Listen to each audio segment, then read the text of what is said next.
Now, economist Dr. Patrick Isumin has debunked claims by the Finance Minister Ken Ofori-Atta that Ghana is making modest gains in turning the economy around after facing severe economic hardships in 2022. Dr. Isumin said, contrary to claims by the Finance Minister, all the economic indicators point to the fact that the economy is not yet out of the woods. Here's more.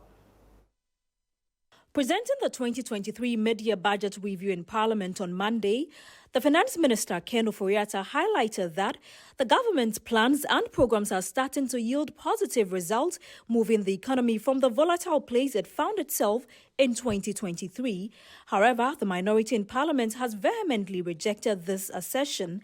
Another person who has issues with the budget review is economist Dr. Patrick Isumin, who said the downward revision of the economic growth from 2.8% of GDP to 1.5% of GDP was concerning. When you look at the revisions that have been made, it simply points to a fact that things will get worse before it gets better. I'm not surprised that the growth number was revised down. And then also the end-year inflation target has been revised up. And then we've also seen that both the expenditure and the revenues have been revised down. And yet the primary balance has been revised. So it's like a 1.2 percentage point swing from a surplus of 0.7 to a deficit of 0.5, I think. So when you put all of these together, you clearly see that the rest of the year is not going to be rosy. The Executive Secretary of the Chamber of Oil Consumers, COPEC, Duncan Amoah, on his part, commended the government for not introducing new taxes. He, however, raised concerns about the government's growing expenditure levels.